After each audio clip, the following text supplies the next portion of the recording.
This is Steve Bowtie Bryant, formerly known as the pro wrestling photographer for the South. And I just want to say, give me back my pro wrestling. Promotional consideration paid for by the following. This is Steve Bowtie Bryant here. Back in the 90s, I was a pro wrestling photographer for the South. And I released what might have been one of the original sets of indie trading cards. I ran across some of these original sets. They were up in Randall Fanning's attic all this time. PG-13 rookie card, Ricky Morton, George Weingroff as the Sheik, Chris Champion, Reno Riggins, Billy Montana, Gary Valiant, the Scorpion, the Medic, Rick Reynolds, Jeff Daniels, Mephisto and Dante, Ben Jordan, Steve Neely, Marcus Woodrow, Quinton Quarisma, Little Farmer John. If you'd like an opportunity to get these cards, contact me now. You can get them for only $49.99. Contact me at Steve Bowtie Bryant at iCloud.com. Get your set now while supplies last. Ladies and gentlemen, welcome to Give Me Back My Pro Wrestling.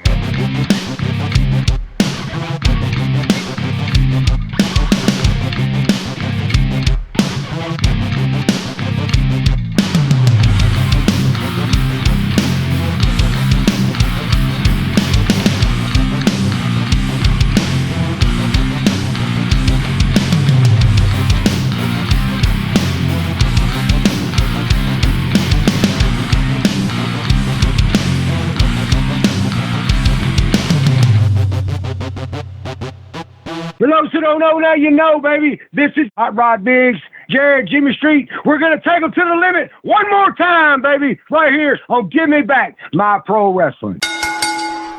Ladies and gentlemen, welcome one more time to the Give Me Back My Pro Wrestling podcast, and I'm here as always with my brother from the same father and mother, the Plastic Sheik, Jared Street. And did you? Yes, brother, brought a little charisma with me. All right, and of course, that's Quinton Quarisma, our territory wrestling guru and co-host with the Mo-host. Quinton, how you doing today, buddy? Good. How y'all guys doing? Man, we're hanging in there. How are you, Sheik? Yeah, I'm doing great. Yeah. About ready for turkey time. Little turkey time. Yeah.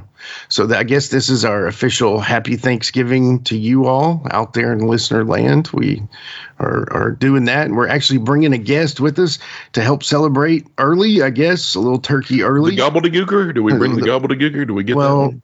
No, No, it was Bowtie. Steve Bowtie Bryant. How about that? He didn't even have to break out of an egg. We should have made him do that. That would have been a good one. Next time, part 2. I'm sure he'd have been game for it. Oh, totally. Like a fun guy. Yeah. Well, you know what's cool about today's episode, Sheik? What I'm really excited about. What's that? We are introducing a brand new segment from our co-host, Quinton. Take it away, Quinton. This week in wrestling history with Quinton Quarisma. All right, this week in wrestling history, we're going with the week of November 21st. I'm going to start out with the date we're actually going to start with is November 22nd, 1968. We're going to go down to Dothan, Alabama for the Gulf Coast Wrestling. They had a card down there, Louis Tillett versus Ramon Perez. Now, this is a name I'll probably butcher, everybody, but, just play along with me. Akio Yoshihira and Sogi Sato versus Lester Welch and Bobby Fields. The Ace of Spades versus Bob Kelly in the main event. And this was the big deal down here. It was for the Gulf Coast Tag Team Championship. It was Dick Dunn and Don Carson versus Flash and Rocket Monroe. Wow. Now, the big thing about this match, they had a special referee. And the special referee was former heavyweight boxing champion Joe Louis. Oh, wow. 137 years old, Joe Louis. So he always lied about his age. So that was a big thing, to bring in the world heavyweight champion boxing, the former boxing champion Joe Louis. And I noticed Goulas did it some, and I think he did a lot. He did a lot of special refereeing in wrestling in the 60s. Yeah. And because I actually saw a picture with him and George Weingroff when George was a little boy. Oh, okay. Yeah. So that was a big deal back then, and for the, especially for Gulf Coast, that was, as a small promotion and everything. Yeah. So we're going to move on over here to November 21st, 1979. It's going to be Nashville, Tennessee. And it's going to be for Nick Gillis, the NW Mid-America promotion. Mm-hmm.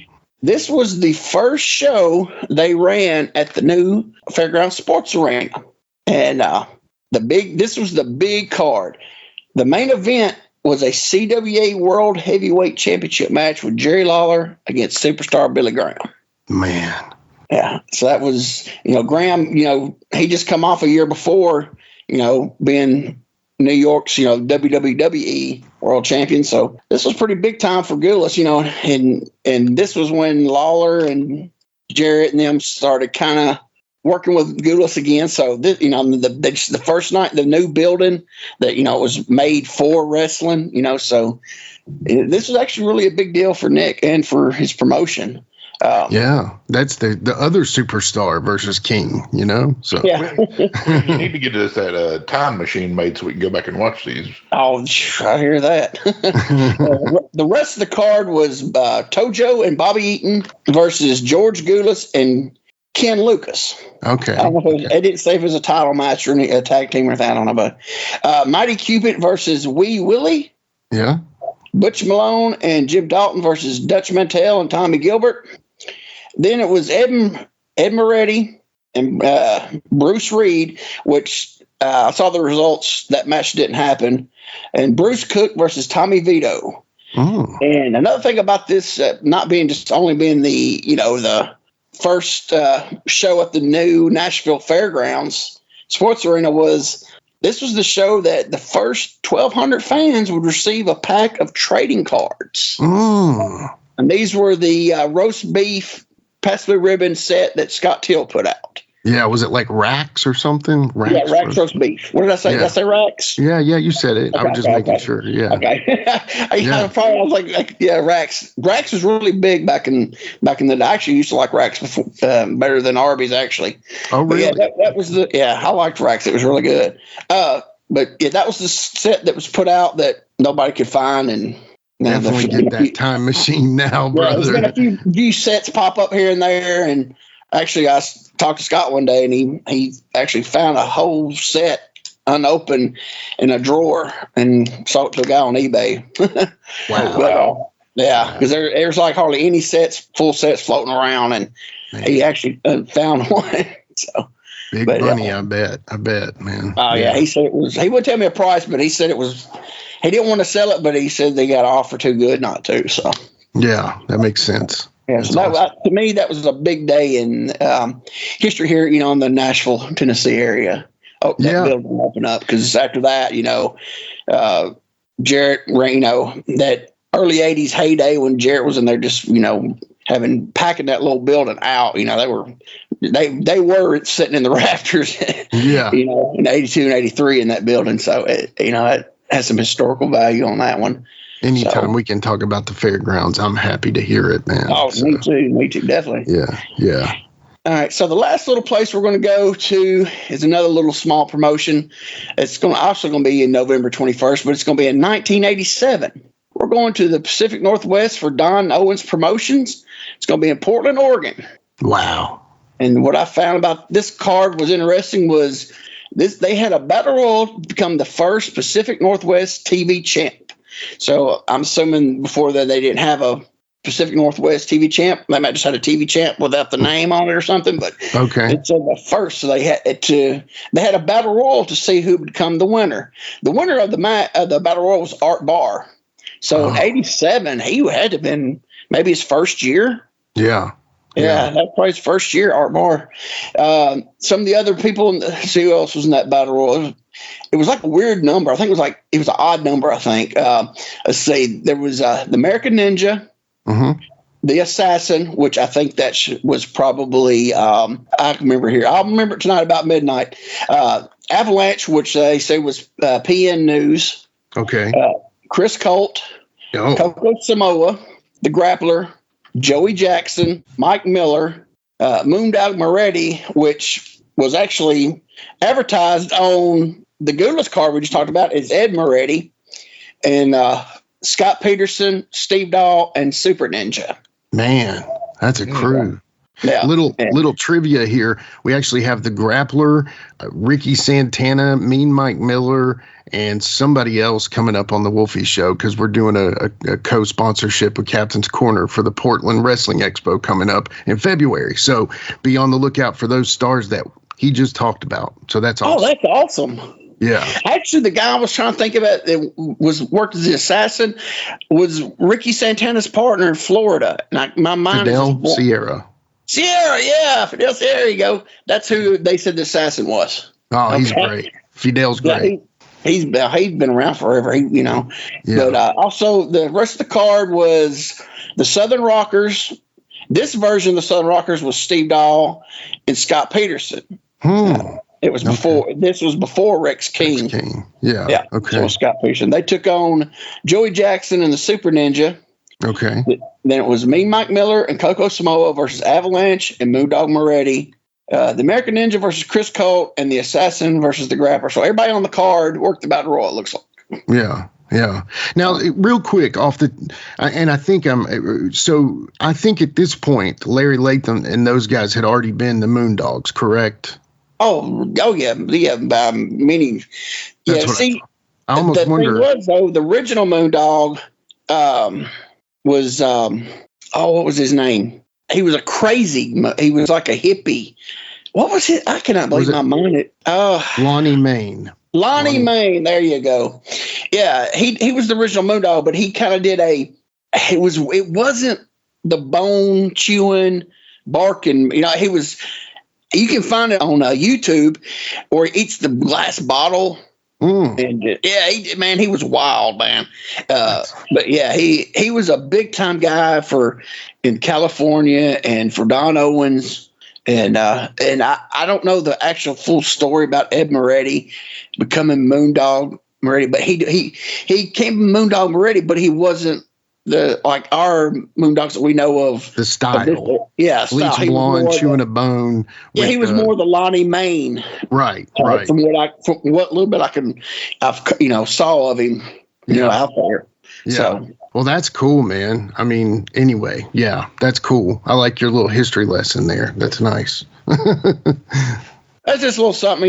It's my first time doing it. I'm hoping it might be hoping to get better. It's just kind of a little working out the kinks and everything, but that was it. I just kind of found a few little cards, for this. I could have went, with the big ones, like Starcade and all that. And I was like, everybody knows about all those, Right. So, it's still something a little different, go to the territories. I love it. That's why you're a territory wrestling guru. So thank you, Quinton. That's been awesome, man. We love it. Happy to have it on the show. I appreciate guys checking it out. And this has been This Week in Wrestling History with Quinton Quarisma. Well, that was awesome, Quinton. We love that, man. Very cool. Thank you for that's an added value to the show, man. Awesome. Very cool. So, well, I don't think we can top that with any more talk. So let's get the man himself on the show. What do y'all say? Bowtie, here we come. All right. We'll be right back after these messages with Steve Bowtie Bryant. Hey guys, this is Wolfie D from PG-13. Check out my podcast, Live and in Color with Wolfie D, every Monday at noon. We're talking Memphis, we're talking ECW, WCW, WWF, everywhere that I've been. We even have some great guests, some Hall of Famers on the show with us. Every Monday, Live and in Color with Wolfie D. This is Kroll, and you're listening to Give Me Back My Pro Wrestling with Jimmy Street and Jarrett the Plastic Sheik. Be sure to like, subscribe, and view all of our USWO and Saw Wrestling content at Nashville Wrestling Network, exclusively on YouTube.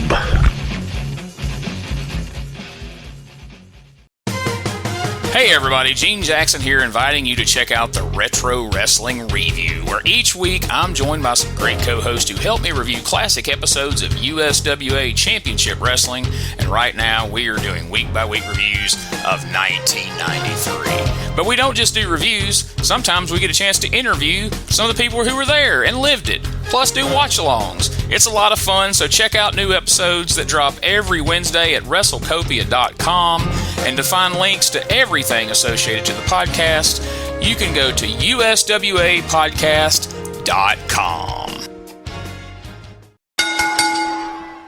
All right, we are back with more from the Give Me Back My Pro Wrestling podcast. And as always, you know I'm here with my homies, the Plastic Sheik and Quinton Quarisma. But today we've got a very special guest. And guys, I hope you brought your best formal wear. I hope everyone is wearing their tuxedos, especially with their bow ties, because today we are welcoming Steve Bowtie Bryant. Steve, welcome to the show, buddy. How you doing? Hey, great to be here. I appreciate y'all having me. There's so many great guests y'all have had already. I'm just honored to be among all the guests that have already been on this show. Oh man, he's trying to do the Sunny Street gimmick. Come on, We appreciate your time, brother. Yeah, we do. We appreciate you, man. For sure, we definitely appreciate you. And you know, it's like you told me I remember at the reunion, you were like, "Hey Jimmy, if you ever have an off week and you need a guest and you don't have anybody lined up and you need somebody, let me know." And I was like, "Well, you're really scraping the bottom of the barrel, and hey, give me a call. I've got some stuff I can always throw out there." Well, Bowtie, welcome to the bottom. We are here, brother. All right. we finally got to the bottom of the barrel. Yeah. I'm just it's kidding. My time. I'm just kidding. No, we wanted you, and I was, I talked to Jared. He was like, "Oh, we got to get Bowtie," and then I talked to Quinton, and Quinton's like, "Oh yeah, I got 35 questions already." So, we're more than prepared. But as you know, Bowtie, we start every podcast out with the Sheik's favorite question, and I'm going to let him take it away right now. Okay, right, take it away.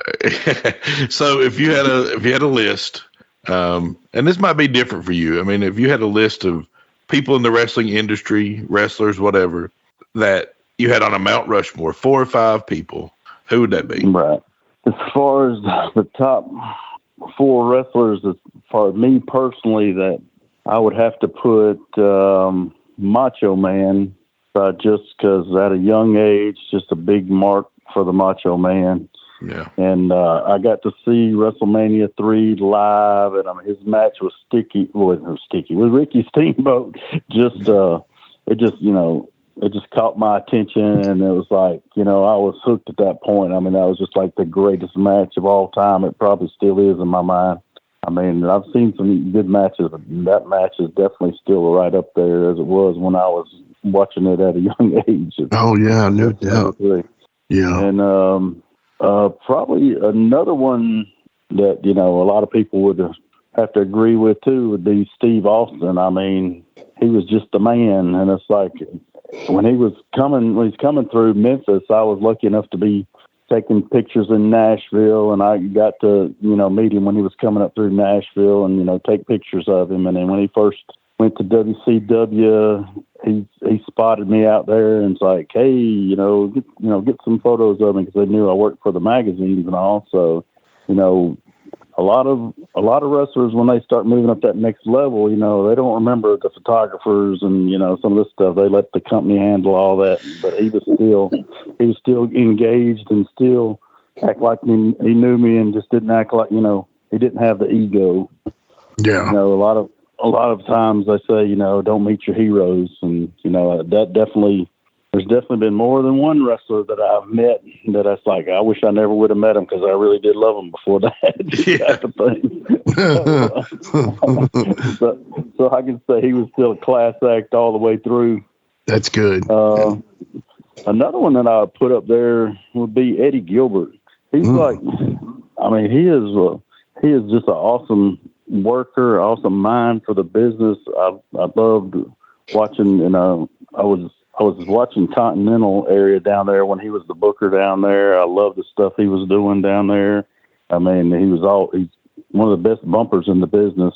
And I mean, he went way too young, but definitely. No doubt. Definitely. You sent me a picture of you and him right. to use for the show, and I can't get over how much he looks like Plunky in that photo, or Plunky looks like him in that photo. If you haven't noticed that already, look again with those eyes and tell me that doesn't blow your mind.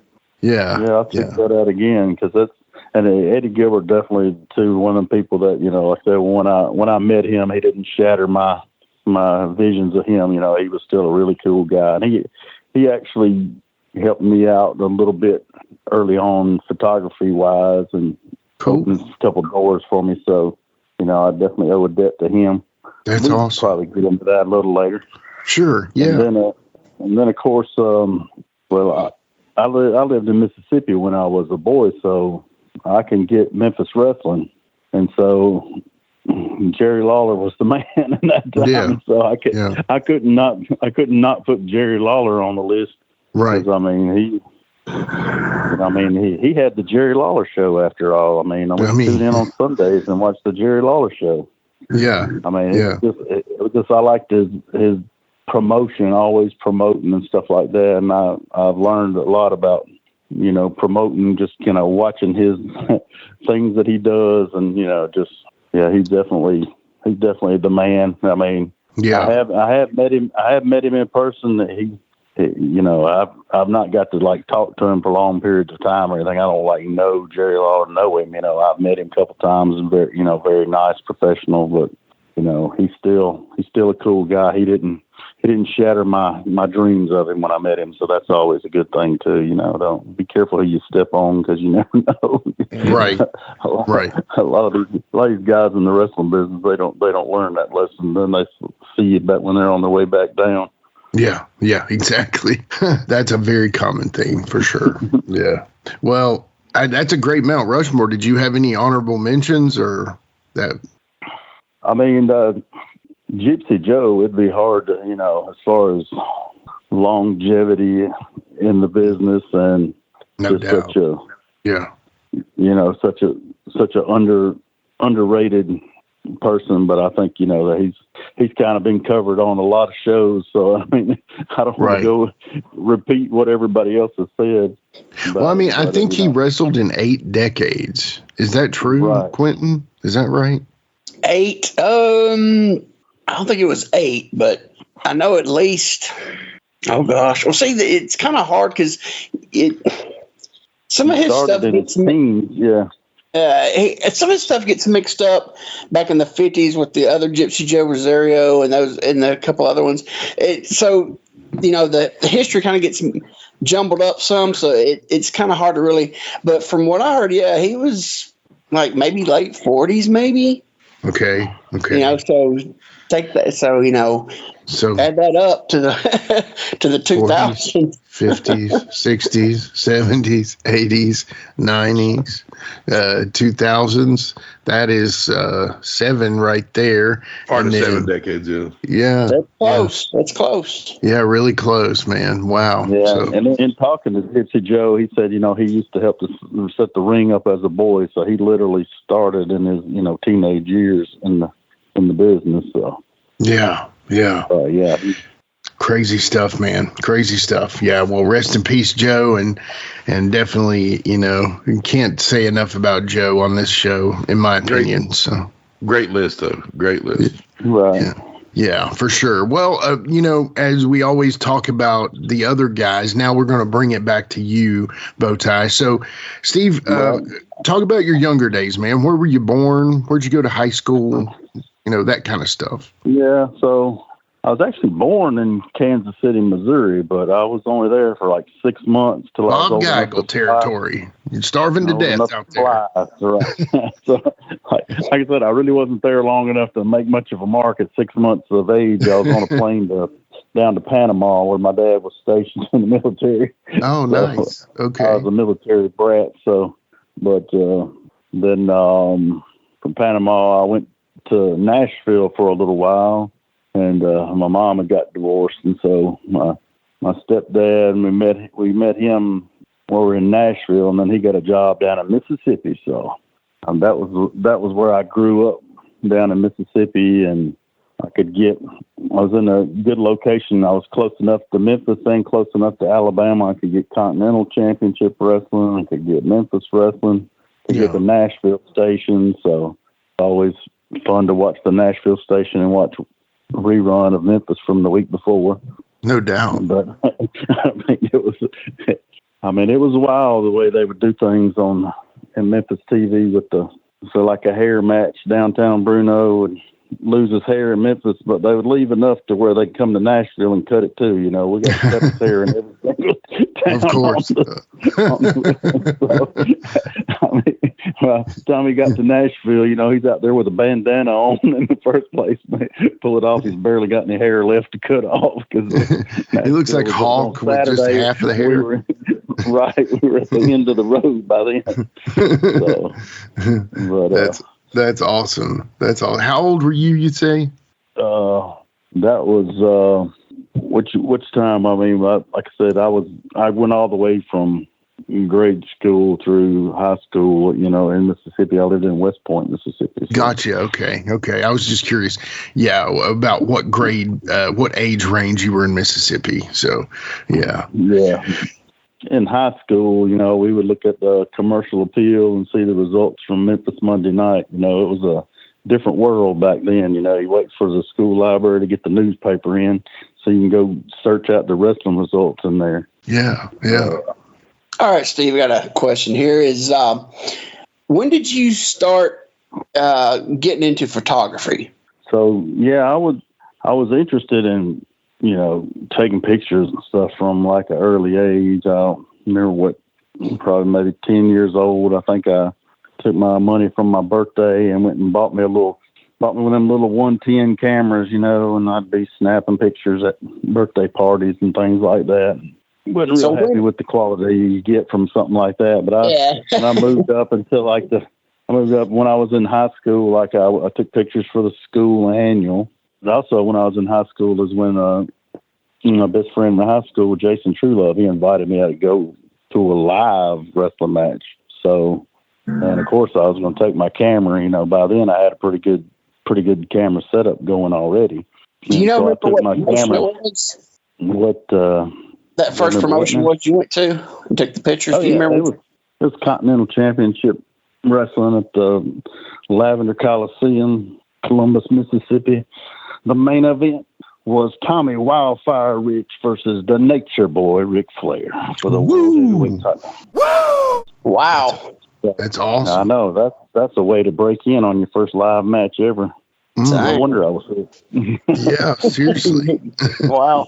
They had a dirt floor at the Lavender Coliseum, so Ric Flair would not wear his robe to the ring. He's not going to get that dirt because they did rodeos in there too. So yeah, he just come out in his tights and boots, and he got color out there. I got a good picture of him getting color, and then it was and he had the belt, and that was one of my first pictures that I ever had published, probably. Wow, that is awesome, dude. Man, that's spectacular. There was this guy there named J.D. McKay, and he was putting out this dirt sheet, they used to call him. He was getting ready to start it out. Yeah, you remember J.D. McKay. Oh, yeah, sure do. He was getting ready to start this little dirt sheet, going to call it Pro Wrestling Digest, and I was trying to get from him when the date was that thing started, because he did that for about a year, and then I think changed the name to Ringside Reflector. But basically, it was just a kayfabe sheet, and he had me taking photos for it. So I kind of got hooked up with him at that first match I went to, and then I started going to matches with him like all over the place. Like we had to go down Huntsville, Alabama, Jackson, Mississippi. I think we went to Memphis. We go to a lot of Memphis spot shows and stuff like that. How old were you at this time? So I was in high school. So wow. Yeah, it was really good. I guess I definitely have to give. I was a mark too at that. The first few matches there, and JD had to smarten me up a little bit because he wasn't going to be able to ride around and kayfabe me all the time. But yeah, he ended up wrestling as Quinton knows. I got him to come up to Tennessee a few times to wrestle. So yep. And Quinton was on those shows. Yep. Before I ask this question, because we fast forward a little bit, but I think we need to backtrack because the main part of this question is about this person. So I'm going to go back a little bit. I hope this is all right, Jimmy. It's your question, brother. Okay, it's okay. The question's about Peter R. Miller. So we're going to backtrack a little bit. something would come up about Peter R. Miller. So how did you meet Peter R. Miller, and how did you get to be big buddies with him? Well, I met him in Shelbyville, Tennessee. Mm-hmm. So yeah, he saw me with a camera, and he's basically a whore for the camera. So yeah, he's like, "Oh, take me these pictures, whatever. How can I get up with you?" And all. And he came up there to where I worked, because I worked in a photo lab, and so I'd get pictures printed up for a lot of the boys. So I'd print up pictures for him, and then he would be getting a lot of pictures made because he was sending them out to promotions literally all over the world. I mean, he wrestled in, I know, England, South Africa, and lots of other places too. But he's had a good run in England, I think, in Japan. But it was kind of cool seeing my pictures, in publications over there, like in Japanese magazines and stuff like that. Even if it was pictures of Peter Miller that I took in Shelbyville, they were getting published in all these different countries and stuff. So that was pretty cool. Yeah, that is cool. I mean, he just it came in handy that I could do his publicity work for him. So yeah, he ended up hanging around me a lot. He took me to some shows like that I probably wouldn't have gone to. I know we went up to Ohio one time for about one of Bobby Fulton's shows he had up there, and Peter worked Paul Orndorff on that show, and so stuff like that I wouldn't have got to experience had it not been for Peter Miller. So that was pretty cool.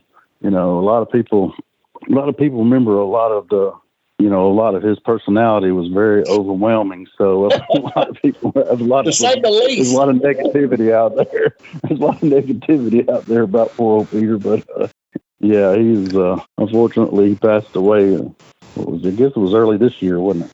I think so. Yeah. Yeah. In February. So. Yeah. All right. Let me get back to that question then. That's a whole show you could. That's a whole show you could have on him. Yeah, he's George Weingroff in here. He knows a whole lot about Peter too. Oh yeah. His self-proclaimed the best friend was George Weingroff, but I was always thinking, well, you just spend a lot of time with me for him to be your best friend, but that's okay. Yeah. All right, Steve. So the question was back in 1993. Peter R. Miller, you put the R in there, ran a big show in Murfreesboro, Tennessee. He brought in Abdullah the Butcher, the Honky Tonk Man. The rest of the cast was, mostly local guys. First part of it is, what do you remember about this show? Because I know you were, like I said, you were him. We're doing this publicity and all that stuff. So what can you tell? Give us some insight on that big thing. I was definitely on the inside for that one. Yeah, supposedly I was promoting it with him, but you know how these people talk. I didn't make no big payoff off of this deal. So all these big names we brought in, and it was a fundraiser too for the local volunteer fire department. But one of my favorite parts about that was when we went to pick up Abdullah at the airport. See, he had somebody that had a limousine and drove us up there in this limousine to get Abdullah at the airport. While we were in the airport to pick up Abdullah, dang Hillbilly Jim was standing in there. He was headed somewhere else, flying out somewhere else. So that was kind of just very bizarre. And like, you don't expect to see Hillbilly Jim out of nowhere just to don't go messing with a country boy. That's all it says. Yeah, he had on his Zubas and his sunglasses and everything. He didn't look like the regular country boy like we would see him on TV. Oh, man, I was hoping he had like hillbilly Zubas. He still wears those. I saw him a couple years ago up here in Bowling Green, and he was wearing Zubas and his tank top and sunglasses and hair slicked back. He don't have the old hat on. I'd be upset if he didn't have the hat on. No, I mean, if you didn't know him was him, you wouldn't, if you just ran a person on the street, you would not know it was him. Because, you'd say, well, was a guy wearing them funny britches, but you said you would not know that was him. He draws attention that way, but you wouldn't, realize who he was. Exactly. Yeah. Hey, the Road Warriors wore those pants. I don't know if I'd call them funny britches or not. Right. I think they endorsed them, didn't they? Yeah, I think they owned the company for a while, or partially. Yeah, that's what I was thinking. Yeah. But yeah, Peter had me taking pictures of him and Abdullah, like in the airport, in the limo. Went back to some restaurant taking pictures, and then he had me book the room, so I booked him at the Safari Inn in Murfreesboro. Yeah. So it's like $30 a night, you know. But I mean, the name, I just couldn't. I was like, perfect. We can't afford much, so and we pull up the limo at this dive hotel and just drop Abdullah off and give him the key, and he hands Peter his jacket. Said, Peter Miller, get this dry clean for me. Peter's like, oh, okay, yeah, sure. He throws it in the trunk, and he never gets it back to him until he's about ready to fly back out, and gives it back to him dirty.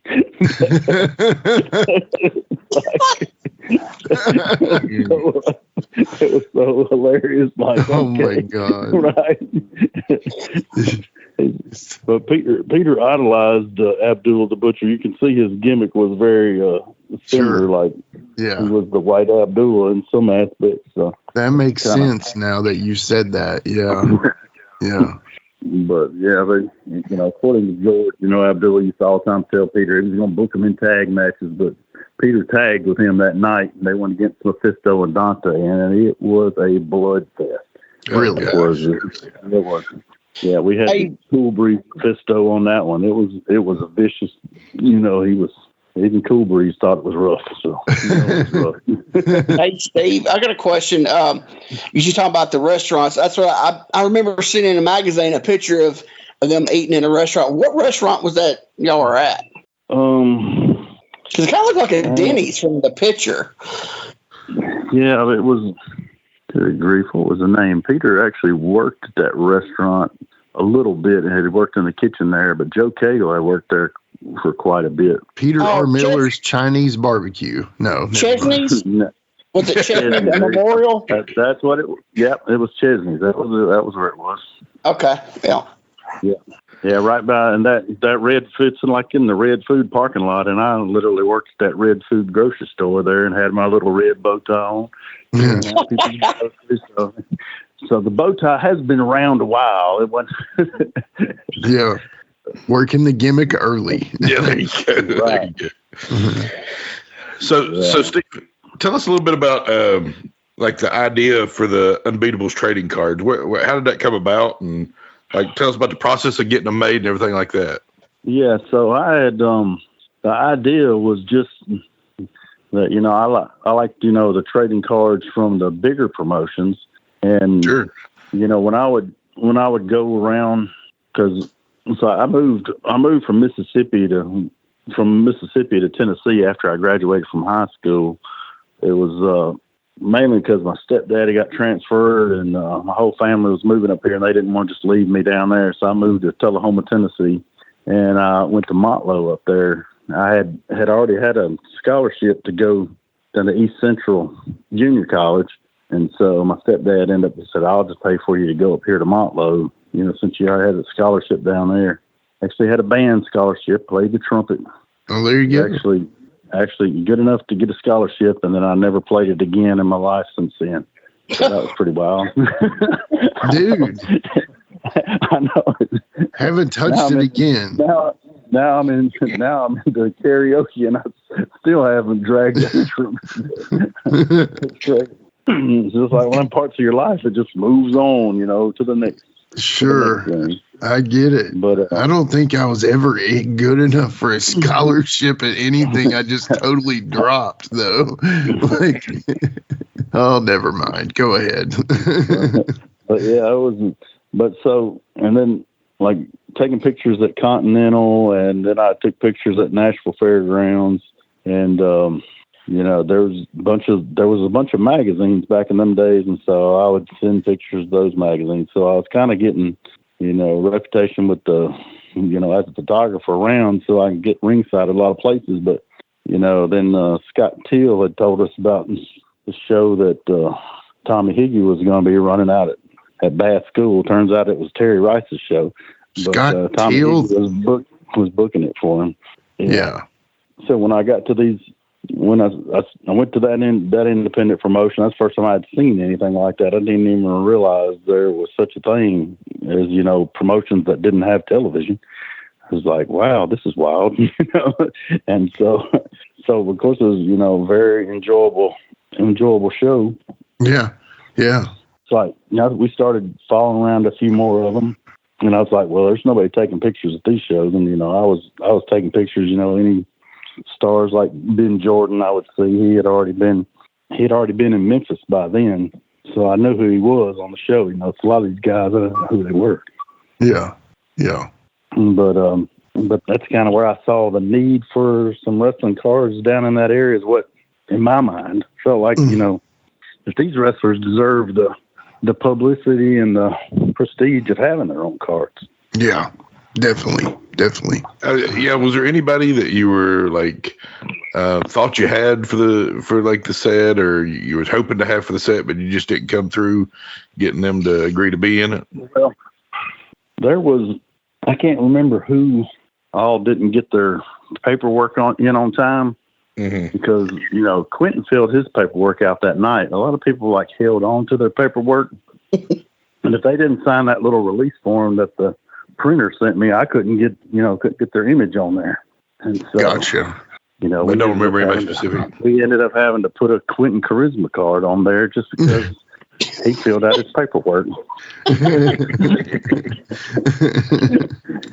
But no, actually, I'm glad Quinton is on the cards, and there's people like Hot Rod Biggs actually is not on the cards. Mm. I wish he would have, got his stuff in there and done it. But he's kind of like, yeah, I want to be on there, brother, and just all excited about it. Well, but actually, Rod wasn't in the business then. He wasn't in the business then, was it? It was the second set. It was the second set Rod was supposed to be in. The second set never came out though. Gotcha. Okay. Yeah, well, I thought he was in the Rod. set. Yeah, no, he's not. He wasn't in the business. That's where Quinton's right on that. He wasn't in the business yet. It was the second set that Rod and Kroll and Shane Morton and all those, because they weren't in the business yet. Like Quinton was saying, right. They were all on the verge. That's and right. They would have been in the second set if I ever could have got up enough money. But I was living paycheck to paycheck, and I paid for those things out of my pocket. And it was and I did have to borrow half of the money from my good buddy Randall Fanning, and that's why he was holding on to parts of my sets for collateral. Not that he didn't trust me, but that I wanted him to hold on to them just because I wanted him to have something just to say I owed him the money till I got him paid back. Yeah. Hey, Steve, I got a question about this. Because I'm thinking I remember this right, but if I'm wrong, let me know. Okay, I remember around that time they had that convention in Nashville. It was like the very first one. I can't remember the guy's name. Because I remember there's something like you were trying to get them made and get them so you could take them to the convention, but something happened and it didn't work out. Yeah, Randall ended up having a bunch of old magazines we were selling out there and stuff. But yeah, that convention was pretty interesting.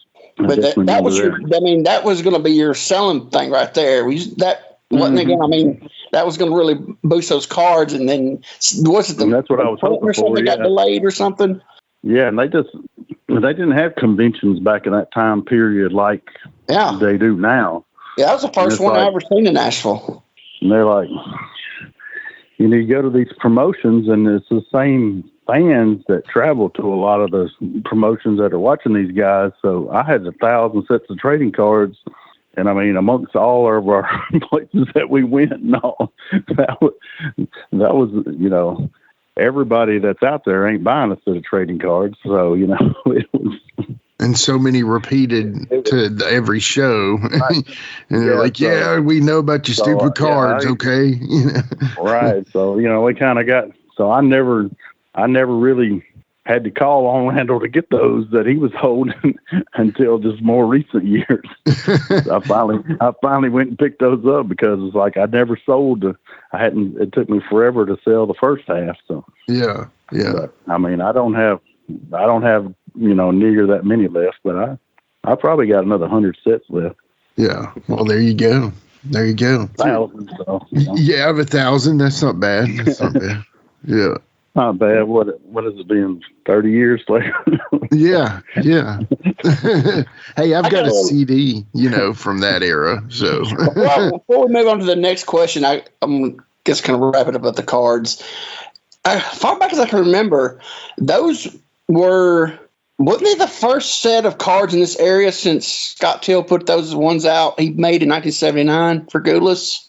Yeah, and that's I said I did another podcast that was just on a card collector type podcast, and that they said that's definitely one of the earliest independent trading card sets that had been put out, because the big boys put out trading cards, but in those days independents didn't put out trading cards at all. That just wasn't being done. So yeah, I was just a little ahead of my time on that, but I'm glad I did it. I don't regret it, that's for sure. Yeah, I just remember because I was growing up as a kid in this area, I never saw a card. You'd see you would see people like the flea market in Nashville. You'd see a couple of the Scott Till Goodless cards floating around through the years, but not until you I don't remember ever seeing any local, wrestling cards. So there was that's like a 20-something year gap. Yeah, you were ahead of your time, man.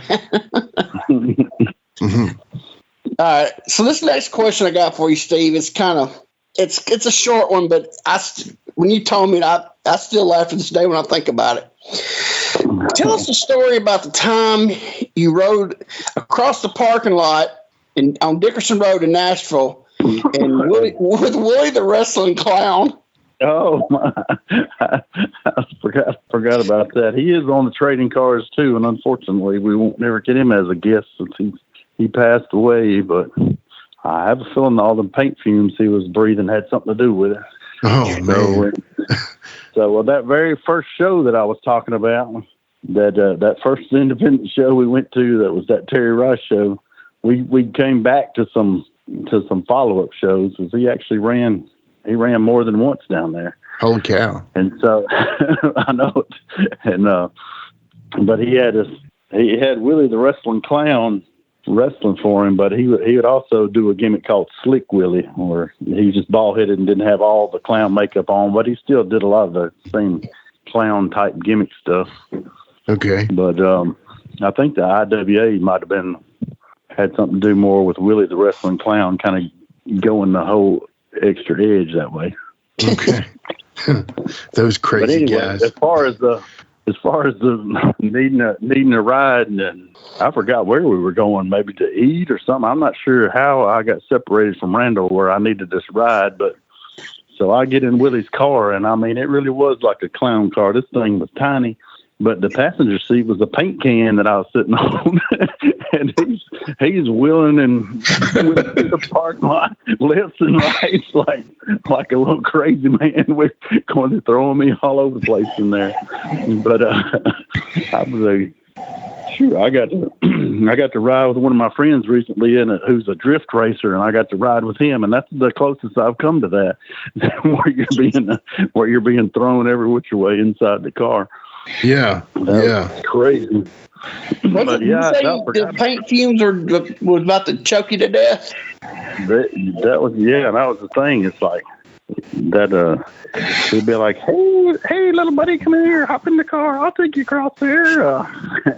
He was talking a little clown voice to you. And I was like, I thought he was working, but I don't know, these paint fumes he might really talk that way.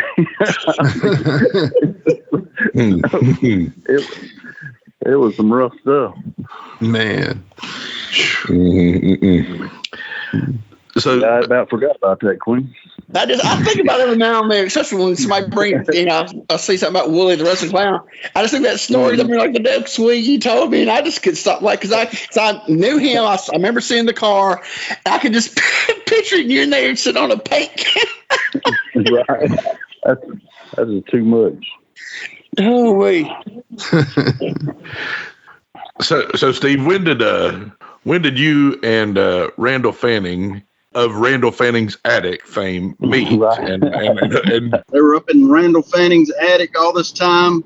when did you all meet? So when I started out kind of taking pictures for wrestling magazines. Like I said, when I was moving from Mississippi up to Tennessee, I moved to Tullahoma, and Randall lives in Lynchburg, Tennessee. Still does to this day. Of course, worked at Jack Daniels for 40 years, so yeah, he's in the right place. Yeah. But he was wanting some wrestling photos because he was a collector. He collected videotapes, photos, lots of wrestling items. And so he was looking for some photos that I might have taken.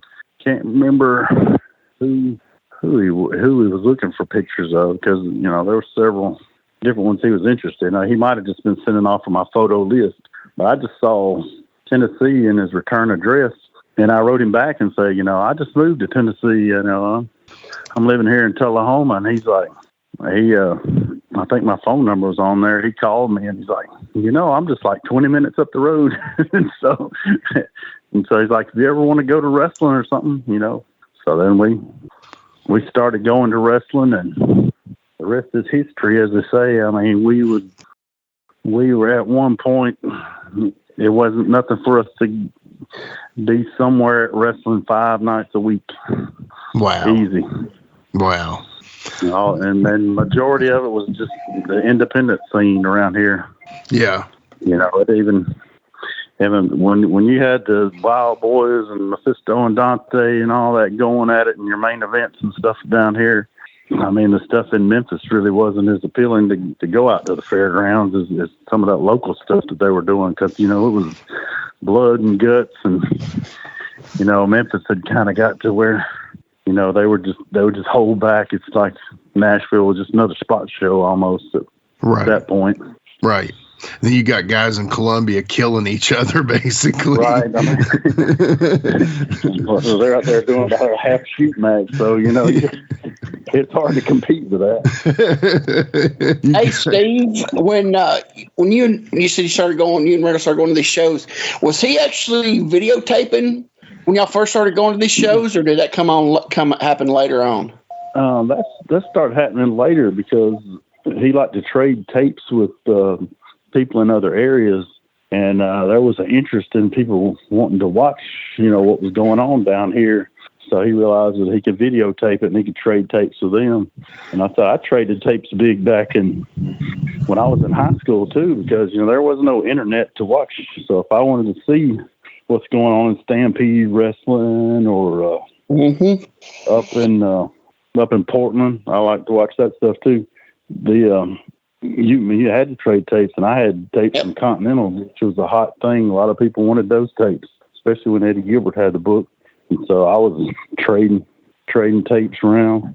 A guy named Brian Trammell, he was a big tape trader back then. I think he might have some kind of little podcast he does out there. Ain't he up in Arkansas? You ever heard of him? Yep, he's that guy from Arkansas. Yeah, I don't know what you're talking about. Yeah. Coach Trammell? Yeah. That sounds like him. He's been around a while. He wrestled briefly as the BT Express. Yeah. Him and JD that's who JD's first match was against. Okay. So I was there for that one. Down in Mississippi before I got moved up into the big time of Tennessee. That match or Steamboat or Steamboat Macho Man? Which one you're going with there? I'm gonna probably still go with the Macho Man Steamboat. and I still wanted to. You said Sticky Reamboat is what I was going to say. Sticky Reamboat.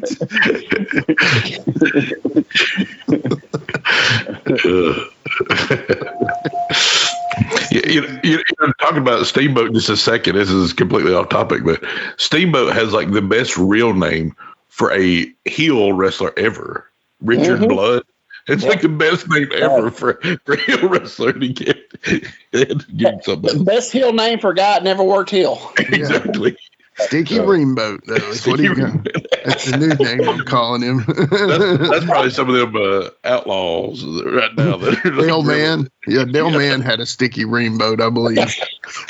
Actually, he had a steamboat, but I can't remember what his first name was. Yeah, I believe that. There was a big steamboat, but I don't think that was a. No, I think Vic Steamboat was his brother. Wasn't he? Yeah, Vic Steamboat.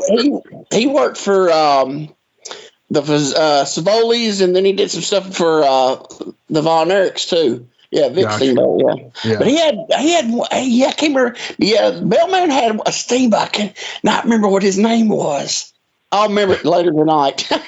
Yeah, well, just call us later, and we'll start up the recording again, Quinton. Somebody get little Farmer John on the phone, and we'll find out. He knows all. Oh yeah, he'll know about that. Oh yeah, he'll know for sure. That was Little Sticky Rainbow. Has anybody got him Ronnie Travis's phone number yet? Because he's still needing that phone number from Ronnie Travis. He asked you about a few weeks ago on his podcast. Well, I put him in touch. I put Ben Jordan. I gave Ben Jordan Farmer John's number. Okay, so Rogers, it's so Ronnie was supposed to have gotten it from Ben, and then Ronnie didn't want to send his number my way to him, so I gave it to Ben. I trust Ben got it to him. We'll see how it goes, but so hopefully we'll get Roger and Ronnie together, and yeah, we might have to have a special episode like one of them reunion shows. And Ronnie Travis is the most kayfabe person you'll ever meet. Tell about somebody going missing for 15 years and pop up out of nowhere, then he'll be gone for another 15. So, okay, well, Steve, what was the actual first promotion or promoter that actually let you in the dressing room? That would have been Continental Championship Wrestling.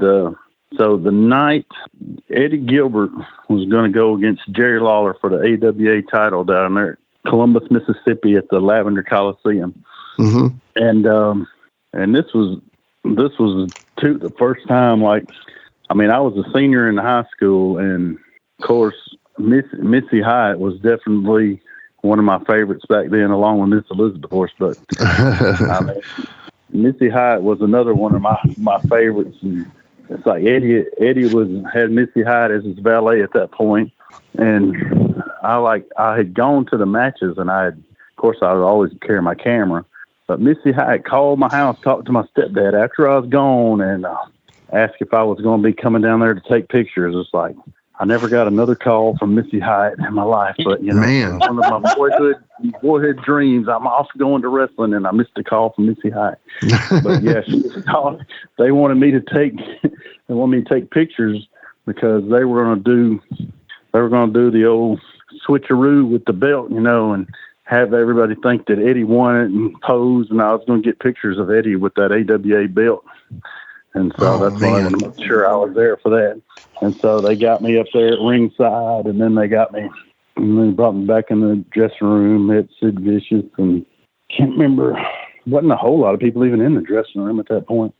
Yeah. But, Paul Heyman, of course, that was a big deal, meeting him back then when he still carried the phone around, and he was kind of an idol of mine because he was a photographer first before becoming a manager. Right. Yeah, started the same way. As was Cornette, a photographer before becoming a manager, and I'm like, Eddie did it too. I'm going to be. Who's that? Eddie started photography. He was taking pictures before he ever started wrestling. Yeah, that's true too. I forgot. That's the thing I asked him. You think that's why he, when you met him, he kind of helped you out. Yeah. You think that might be, because he started out as a photographer too. Yeah, because I have seen some old stuff that he did. That's right. That could have very well been why. That was just so awesome, because then they ended up telling me where I could send some more photos too, in addition to the couple of little magazines I was already working for. And that was just like one of those highlight things in your life, that you never want to forget. And all him and Missy Hyatt and Eddie Gilbert all. So what was you thinking to yourself when you walked in there? Like I was somebody. I was a high school senior in high school, and they're like, they know I'm alive. That's crazy. It's just But yeah, Sid Vicious was doing the Lord Humongous gimmick down there. So he was, like I said, he was in the dressing room. I met him. There really wasn't, I can't remember anything else about it as far as being in the dressing room part of it. But that's kind of where I got my start going ringside, taking pictures as opposed to having to sit in the crowd and just get the best shots I could. Yeah. No, but that's cool, man. Dude, I mean, you had to be pinching yourself for sure, man. You're like, golly, is it this easy? Yeah, right.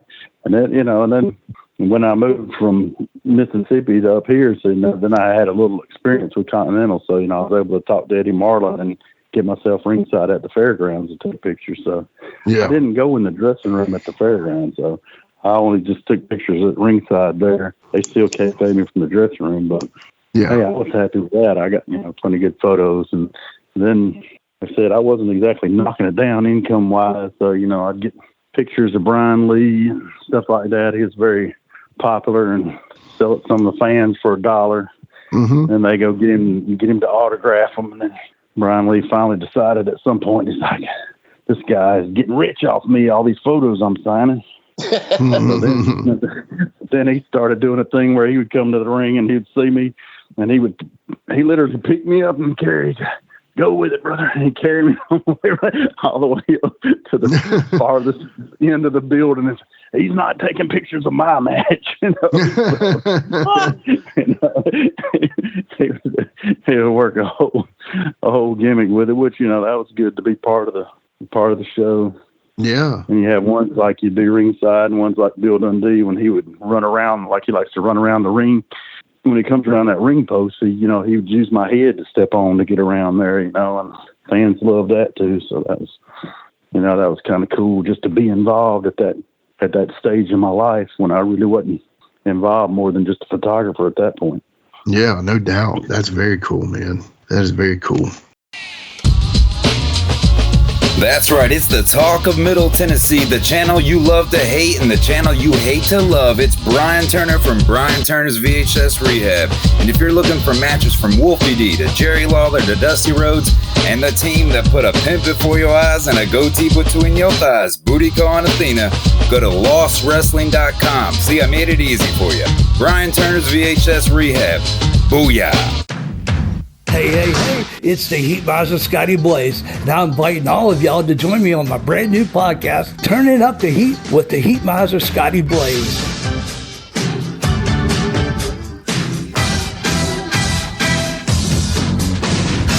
So what are you waiting for? Come on over and join me. I'll be covering all the events of the day, global, national, pop culture, movies, gaming, whatever sounds interesting. But I'll also be playing some awesome skating shuffle music from the 70s, the 80s, the 90s, the 2000s. Anything that has a good beat, I'm going to be playing it. You can rest assured. Come on over, tuthradio.com. The podcast is on every major podcast platform.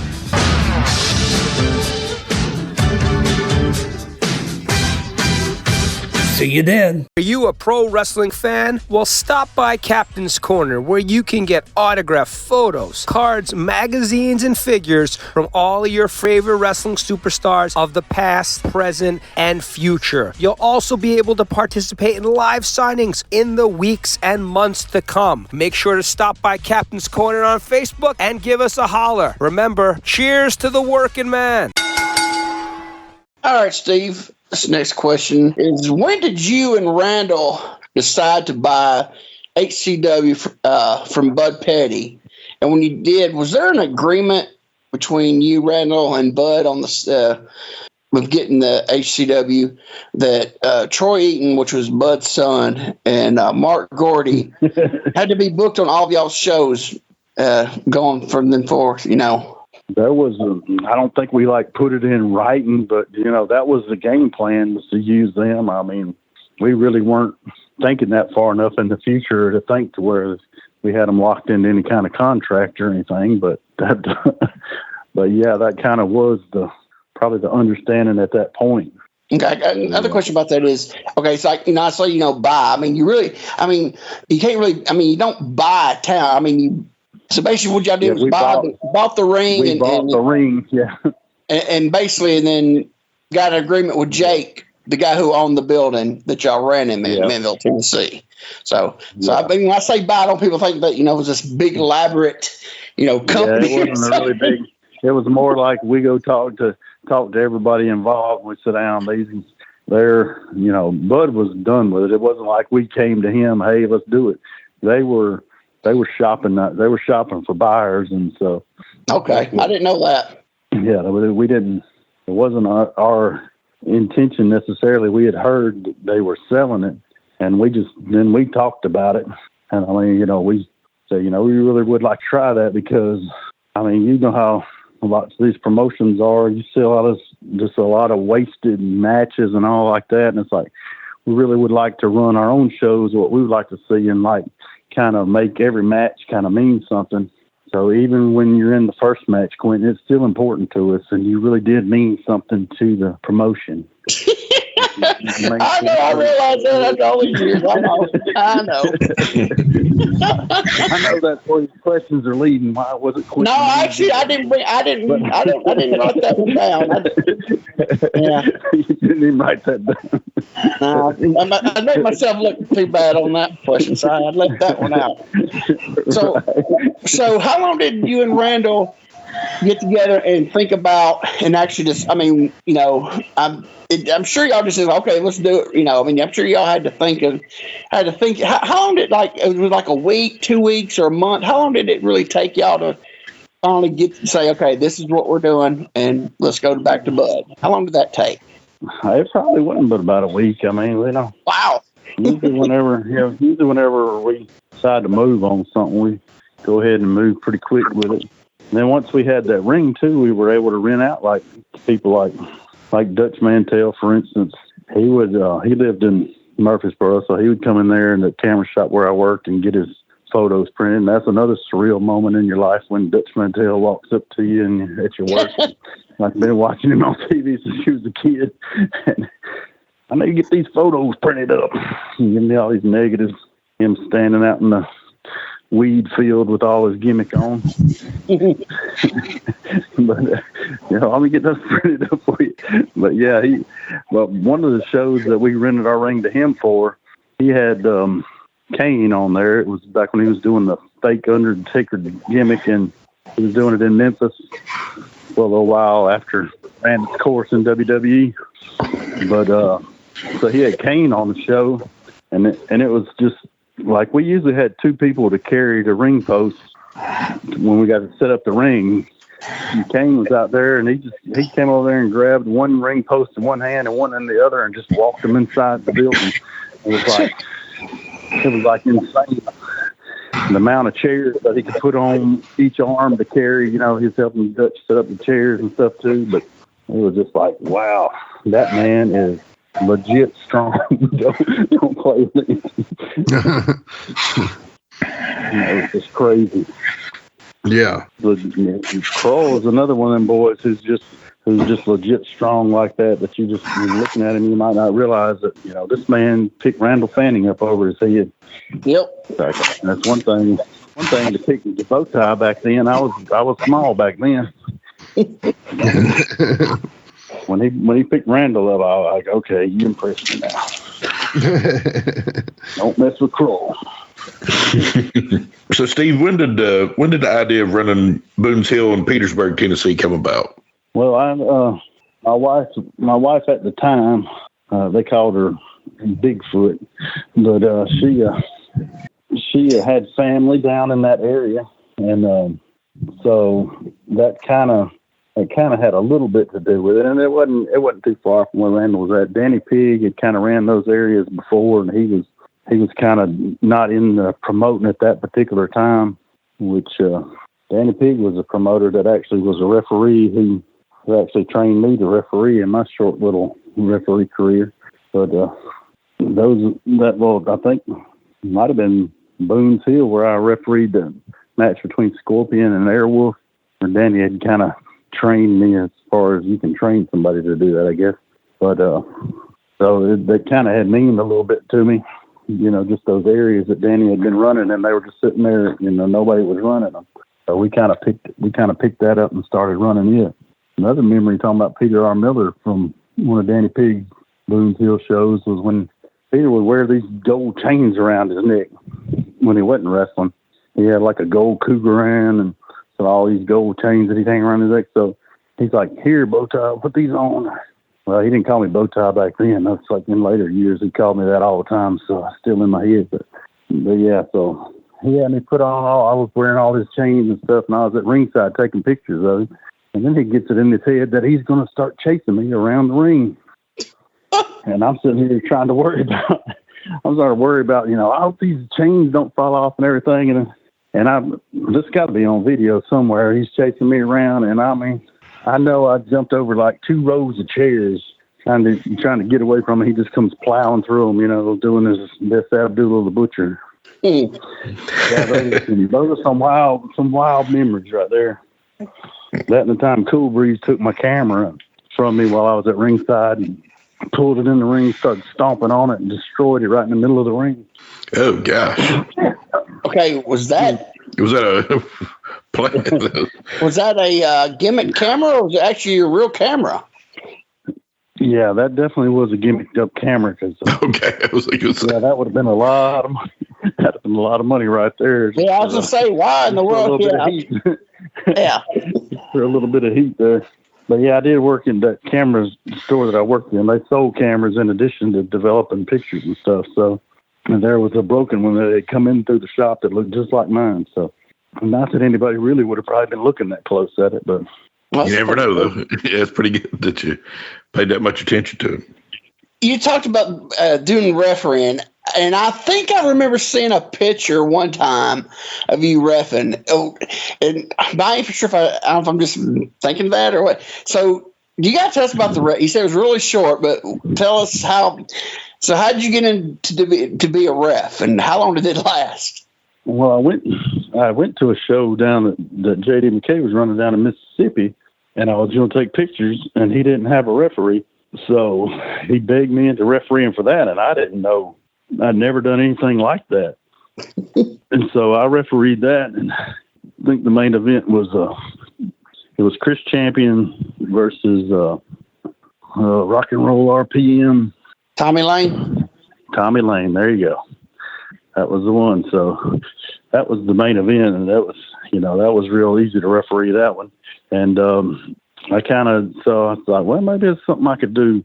And I got Danny to train me, and then Scorpion Airwolf would have been my first technical match that I refereed after being trained. But then, George Weingroff would pull me in for a few spot shows here and there and use me as a referee some. Peter Miller used me as referee some, but I really didn't. I had no interest in doing it on my own shows and really, physically, isn't it something I wouldn't be interested in these days either? But, there's a lot of, remembering finishes, carrying them back and forth and all that. That gets to be a bit much. I had to do enough of that as, promoting. But it was easy for me to remember the finishes since I came up with them when I was promoting. But when I was having to carry somebody else's, just stick to taking pictures and leave the refereeing alone, huh? Yeah. So like I said, I basically got out of the refereeing before we started promoting. Yeah. So that was kind of in that time in between there. And then, like I said, before we decided to start actually running the promotion. And yeah. I messed around with a little commentary, as did you, when we were doing our promotions there in like Petersburg and stuff. Yeah. We played around with that a little, even though we didn't have TV. Of course, thanks to Brian Turner, now you can actually hear us and see us on some of those. And I'm like, oh my gosh, I didn't say that, but Shane Morton's got some classic commentary going on there. Oh gosh. Yeah, some of those in Peters. I listened to some of those in Petersburg. Yeah. Yeah. Some of that stuff's kind of explicit. We need to put warnings on it. Yeah, it's not something nowadays. Yeah, I remember listening to one Brian Turner put up recently, and I was like, I don't think we could say that stuff nowadays. Right. This was the attitude era, and we had it going to the extreme on some of that. All right, my next question is: in late '99, you and Randall sold HCW McMinnville to Brian Cheatham. What made y'all's decision to leave McMinnville? And okay, there's a part 2 after that because it's about the Petersburg. Because from what I remember, y'all kept Petersburg for a little while, right? Yeah, we did. So just go with the McMinnville part. I believe it was the Terry Rice show that we were going to, and we had some guys following us in the ring truck, and they wrecked the ring truck. But if that wasn't bad enough, they wrecked it into the back of my car that me and Randall was riding in. And who was it? I forget the name of these people. You don't want to say. If you don't want to say, that's all right. No, they're not workers. It was the people Randall had found. Okay. Well, it wasn't Slammer and Jammer. Don't worry. Okay. That's what I was wondering. They were definitely part of our ring crew in McMinnville, though. They definitely helped us a lot back in the day. And but yeah, so that kind of made me question the whole thing about it. And I had some family stuff going because my daughter had been born, and staying out that many nights a week, and my wife at the time and me started having issues because we would never see each other. But so yeah, that kind of like I need to reel this wrestling in because So was Randall on board with it? Oh yeah, Randall was ahead of me on it. Don't worry, he was ready to. He was ready to shut the doors way before that.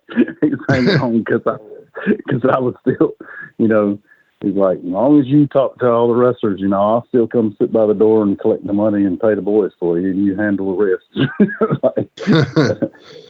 But no, he actually handled the ring crew and kept them in check and all, but he didn't want to deal with the personalities of the boys and all. But I feel like it was a good experience for me now looking back, because now I run karaoke, and people come up to me, and a lot of times they think they're the best singer in the world, and they have a lot of attitude like a lot of these guys that was wrestling on the independent scene, where I've had 2 matches, I'm the best worker there is.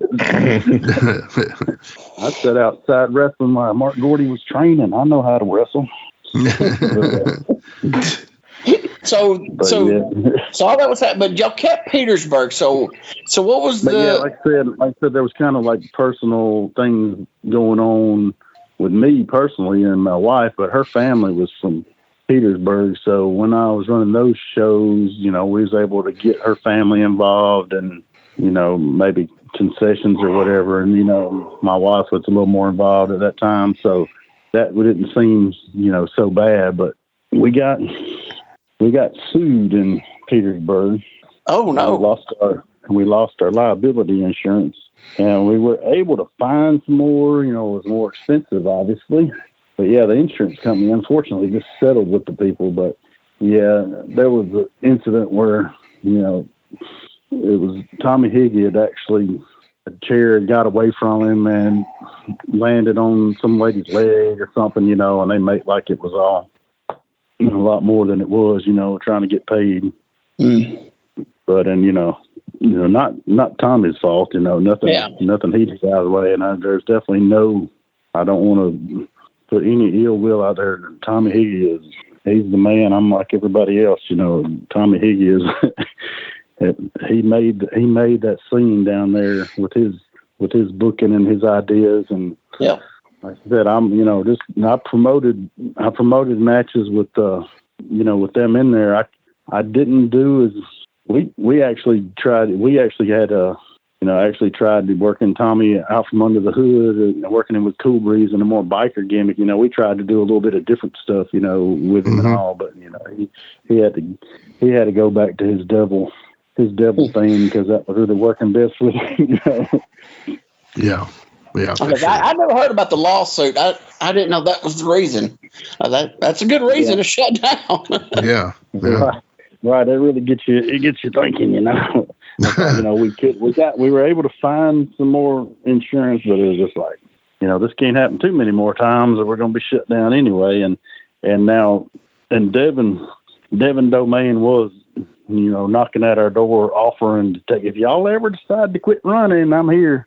And he already told us, you know, this ring is too hard. Y'all need a pad for it. Well, I'll tell you what, Devin, if you buy it, we'll put it on there. And he bought it. So we put it on there. We had it on there every week. So I'm sure the rest of the boys appreciated Devin had come out of pocket for the pad and to go over the board too.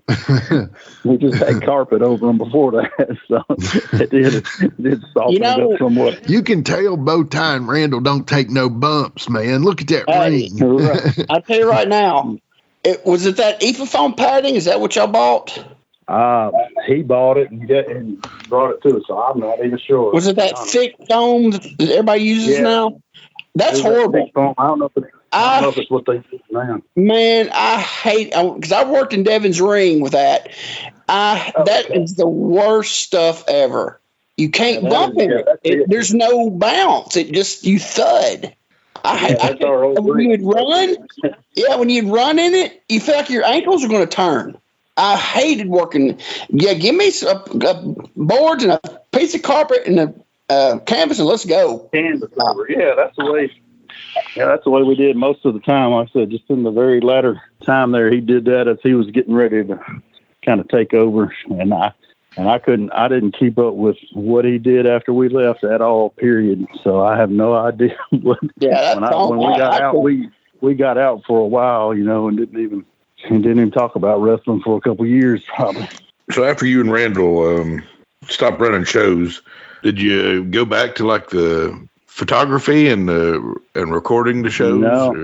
No. No, we both just took a break from just wrestling pretty much all the way around. Yeah, it's understandable. Yeah, we're just kind of at that point, you know, it was just kind of overload, going that hard, that long, and you know, it's like burn out. Promoting's got its own set of, you know, pressures. You know, everybody thinks you're getting rich all the time, and you know, that ain't the case on this independent scene. Let me tell you. Yeah. Mm-hmm.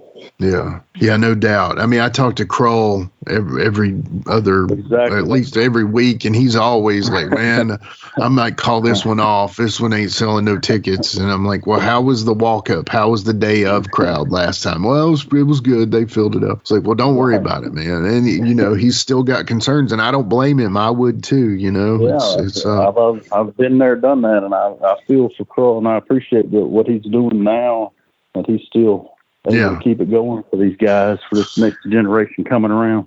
I know, because they need it, and they need somebody like a Kroll or, you know, somebody like that to help them lead, you know. But, you know, I know Shane will get into it sometimes. He'll start to book for somebody, and then he'll get out of it, and he'll be like, man, they ain't listening. Nobody wants to do anything. Nobody shows up. They'll just get mad and show up at another show. You know, I get that. But, well, so speaking of all those frustrations, did you and Randall ever think about starting another promotion ever, even just joking, talking about it, anything like that? Well, I mean, when I go back to those reunions and stuff, I do get people saying, you know, hey, you know, when you get ready to start running again, you know, we're gonna come out of retirement. You know? We get that kind of stuff, but we definitely hadn't had any serious conversations about that, because I live in North Carolina now, and he's in Lynchburg, Tennessee, still, of course. So. Yeah. And I mean, we could have honestly done this in person, honestly, if we would have really tried hard enough, right? Yeah, because me and you are close. Not too far from one another, you know. But so I guess the biggest thing that you are into now, not only were you into wrestling and photography and doing an awesome job at that, becoming a well-known name in the business for that, but now you've become a whole other name and a whole other business, but it's still in the entertainment and, you know, very cool and a lot of fun, man. Talk about your karaoke business, brother. Yeah, it's just, like I said, a lot of the stuff that I learned early on in going through all my experiences in wrestling is really parlayed, I guess you'd say, into this karaoke. And that's just like, I just go out and kind of promote shows. It's like a lot of people, they just stick, hey, we're having karaoke up tonight, and see who shows up. And, you know, I actually try to promote my shows and get crowds in there to make a brand. Some people like to watch it, and some people like to sing. And I mean, there's definitely enjoyment to be had just watching it. Yeah. And, I'm running running 5 nights a week right now. So it's like the wrestling business was. And you were just in Vegas with it too, right? Yeah, there's such a thing as a karaoke world championship. Okay. And so the United States finals were in Las Vegas, and we took 6 people from right here in North Carolina up there to compete. And then one of our guys finished 8th in the United States, which this is our first time doing it, so we're going to call that a win. Yeah. Plus everybody in the top 10, they get invited back next year to compete. So we've already got 1 in the hopper for next year. Plus we get to take 6 more in addition to him. Plus if we get a duet, I still like to call them a tag team, but they like to call them duets for some reason. Singing. But so we get to take them up there. And so that means we get to take as many as 9 people up there. So that'd be good. You help improve our odds maybe a little bit. Yeah. But I think one of the people that won up there in Vegas for the United States when they went to the world, because there's a world competition that comes off of that. Only the top 2 got to go to the world. Wow. So the one that won 2nd in the U.S. won 8th in the world. So that was kind of wild. So what is the ultimate goal for karaoke, folks? I mean, is it to go further, and can you actually make money in the karaoke business as a singer, or is it to go to like American Idol or The Voice or something like that? What is the ultimate? A lot of them is to go to American Idol and The Voice. This is providing opportunity, not at that national level now. At the world level, they're talking recording contract type stuff at that. Yeah, okay. But there's a lot of at the national level. There's a lot of good. We had one of the judges there was one of the people that recruits people for The Voice. So there's a lot of good contacts in there on getting on those type of shows. They got to find their singers from somewhere, Yeah, no doubt. And they don't just always pop up like, random guys like, the what's his name? She Bangs. What is the one? William Hung. Right. Yeah, William Hung, right. There's only one of those every often. So, you got to bring them out of somewhere, right? Exactly. We definitely have some singers that are as good as William Hung that, come to our karaoke too. Brother, I think I'm as good as him. But what I'm saying is it sounds like those world championships are as big as The Voice and American Idol in their own right, though. Right. I mean, yeah, they really are. Like I said, that you're talking.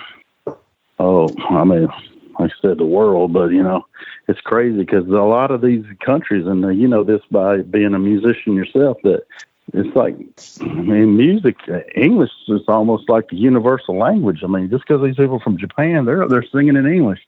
Mm-hmm. They like our songs. Right.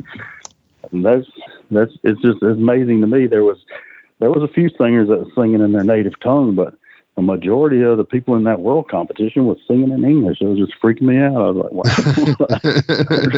It's like, you sound great.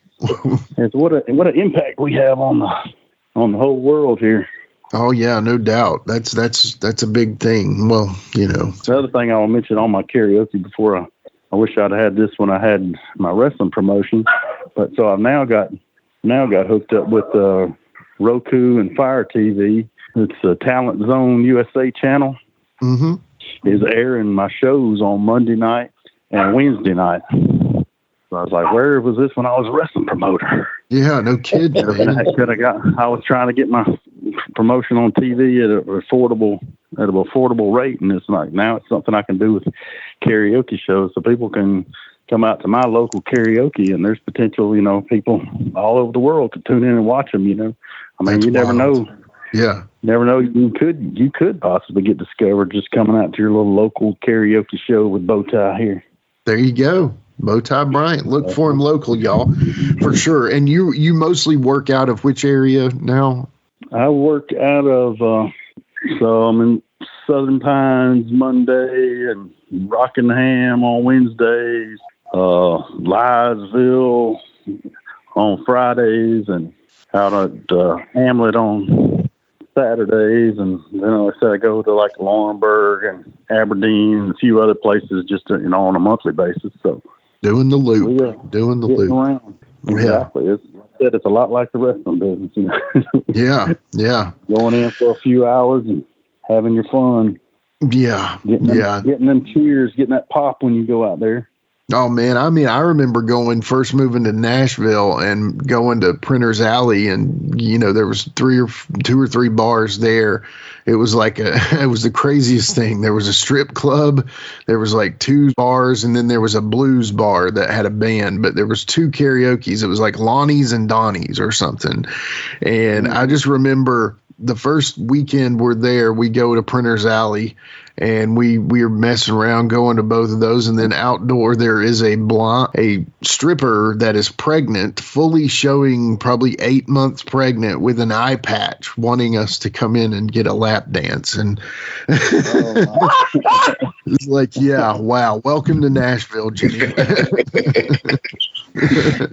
Yeah. Well, so as we're kind of wrapping this show up, and man, I can't believe it's flown by. We've already been in it with the hour and a half, man. I can't believe this, brother. So I'm sorry. Running up your time, I was like, there was a few more stories that I had, but we'll save them for the next round, I guess. Well, no, if you got them, brother, lay them on us, man. Lay them on us. One of the memorable matches, since the Sheik didn't ask me about my memorable matches. Well, we didn't get to that yet. That was next. Okay. but you can go ahead. You can answer. The next question. All right. So it's not it's like a memorable day one time we had there in McMinnville. So we were raising money for the Ronald McDonald House. Mm-hmm. And we had like an afternoon show at the local high school, because we were tied in with this local high school group raising money for the Ronald McDonald House. And we set the ring up in the gym, and they paid $1 or $2 donation to the Ronald McDonald House to get to come in and not be in study hall and get to watch wrestling. So as you can imagine, the gym was packed. We had Hot Rod Biggs and James Storm was our main event. They shooting a little angle there, trying to get people to come out to our night show that we were going to be having at Jake's Auction Barn that night. And so I said that match was awesome. It had a huge crowd and everything that, we don't usually have that many people watching in McMinnville. The building really wasn't big enough to hold nothing like that capacity on a normal. But we kind of had there was time between this afternoon show and the show that night was, I guess, 8 o'clock bell time. I don't know if it was 7 o'clock. I can't even remember now. But so we had like a big gap of time in between there. So we actually got a deal at Walmart to where we did a show inside the Walmart as part of this fundraiser. And it's like, clear out the clothes in the men's section, push the racks back, set the ring up. And Hot Rod Biggs wrestled the manager of Walmart. And of course, Hot Rod would have put him over, because Hot Rod would have done anything you asked him to do. But we had James Storm come out and, hit him, and, that didn't put the manager over type thing. Yeah. Yeah. But it was good. But I mean, I don't know how many people's actually ever wrestled inside Walmart in the men's section before, but I'd say I'm one of the few people that's ever promoted a show like that. Yeah, I'm trying to think. That definitely stands out in my memory of one of the highlights. And then, of course, we had a good crowd that night too in McMinnville, and I mean, all the wrestlers donated all their, Shane Morton, of course, was part of that. Steve Morton, all the. Quinton, were you on those shows? No, this was after my my exit from the promotion for circumstances. Probably circumstances on my side that were messed up. I look back, yeah, maybe if I'd have kept my mouth shut and did my job, I might have been on those shows. But, I mean, we only got paid, but the experience itself was awesome. I mean, I left there feeling drained after it was all over, but you just feel a good sense of accomplishment, because we raised thousands of dollars for the Ronald McDonald House that day. That's awesome. And it was just like, it really, it makes you feel good about what you're doing when you can do stuff like that. Yeah. Yeah. I just kind of wanted to slide that in there, because that was definitely one of the highlights of my promoting career. Yeah, no doubt. There should be, man. Yeah. Yeah, that really was awesome. Yeah, no question. Well, was there another story you wanted to squeeze in before we go? Well, I mean, I didn't really talk much about the Shane and Steve Morton. I mean, Shane was like his cousin, but I let him referee. You know, he was having a hard time breaking into business, and even though he didn't list us as his first match, I know we were one of the first promotions to use him on a regular basis. And I mean, as you can see, he turned out to be a hell of a wrestler. And I mean, like I said, we had definitely had an eye for a lot of these younger guys that were coming along. And of course, his brother Steve ended up like moving across the street from me. And I mean, they would all the time be needing gimmick photos. Shane, Steve, and James Storm. And I mean, you know, they're wrestlers. They didn't have a lot of money, and I didn't have a lot of money either. I wasn't paycheck to paycheck myself, so I would get their photos printed up for them, and like they would literally mow my grass in exchange for their photos, and then they go making several $100. You know, several hundred, not 700, but you know, they make several $100 from just cutting my grass. I mean, they work out really good. Yeah, that was kind of a cool story. I don't know. That is. I mean, that's a Storm in a while. I don't know if he still talks to people or what, but hopefully I'll be able to get in contact back with him again. And of course, I think he's making a lot of movies now and stuff. So right, so that's cool. Yeah. Slammer and Jammer was a lot of help. Yeah. As far as setting up the ring and all, but of course Slammer is Shane Martin. Mm-hmm. Of Insane Shane. Insane Shane's World. And I guess we can go ahead and announce it. I feel like in 2025 we are going to see a bow tie action figure coming out. Action figure. Wow. Did it. Right, I know. You hear it first. So this is the first time anybody's hearing this, so we're going to keep it quiet till this airs, so that way we don't spoil everybody's surprise. But that's awesome, man. Well, Shane's been working on this for a while. So the person that does the painting for his figures apparently disappeared, so he had to find a new person to do the painting. So I got all these figures sitting there of bow tie with no clothes on. So we got to get him painted up before they go out. You know, I'm not trying to sell those kind of dogs. Yeah, exactly. Yeah. Maybe if the first batch do well. Sure. Okay. Yeah, I thought this would come up, but it hasn't. So I figured I'm throwing it in real fast. Where did the bow tie gimmick come from? Right. I was surprised that question didn't come up sooner. But I said when we touched on it a little bit. As a little boy, my mom used to dress me in bow ties, and then of course when I first met Randall and all, I was working at red food stores, and in those days they required your courtesy clerk to wear a red bow tie and a white shirt. And so I worked there for several years doing that, wearing the bow tie. But in wrestling and all, we never used that. But when I got up here to North Carolina and started selling cars, I was wearing a tie, and I put on quite a bit of weight since my younger days. So I'm twice the man I used to be, pretty literally. But, and we know, some of y'all, all three of y'all I know can identify with me on that. When you're wearing a long tie, it's kind of hard to keep that length just right when you're building out there like that. It's a fine art. And I wasn't getting that down just right. Some of the other guys on the car lot would just kind of be, poking fun at me. And of course, I was a little older than them as these young guys and all. Yeah. Be filming me for Tip Cock and who knows what. I didn't even know what they were doing over there. I didn't know about social media all that well at that point. But so it's just like my wife said, you know what?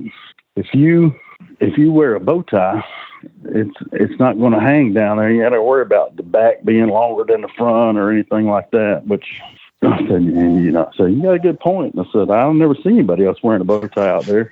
Yeah. So I started wearing bow ties, and the manager out there, Dan Gagurvovich, he apparently had threatened to fire other people before for wearing a bow tie because he felt like they were making fun of the car business or something. So those young guys was encouraging me because they thought, oh, he's going to fire him. And he's like, you pull that bow tie off pretty well. You look very professional. So I think I'm going to let you wear a bow tie. And so nobody else was allowed to wear a bow tie on the car lot. So I was like, come see the guy with the bow tie. There you go. Griffin Nissan in Rockingham. That's right.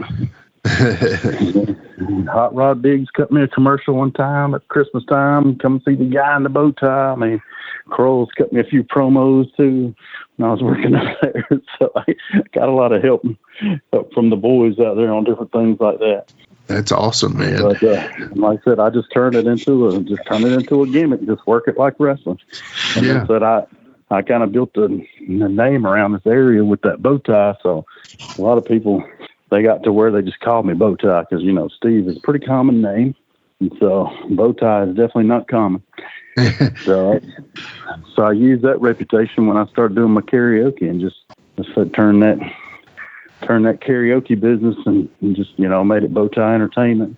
And then this young girl that I had met at karaoke was she was just getting sober and trying to get her life together. And so she started working with me. We call her Boston C. But she's been, working with me as my partner, helping me out because, you can't do any of these things by yourself. It takes a village on this stuff. Amen. That and my wife is a huge help with my Bow Tie Entertainment. So, like I said, it incorporates us all, Yeah. I even call my wife Mrs. Bow Tie. Mrs. But Bow Tie. Yeah, we definitely, that's right.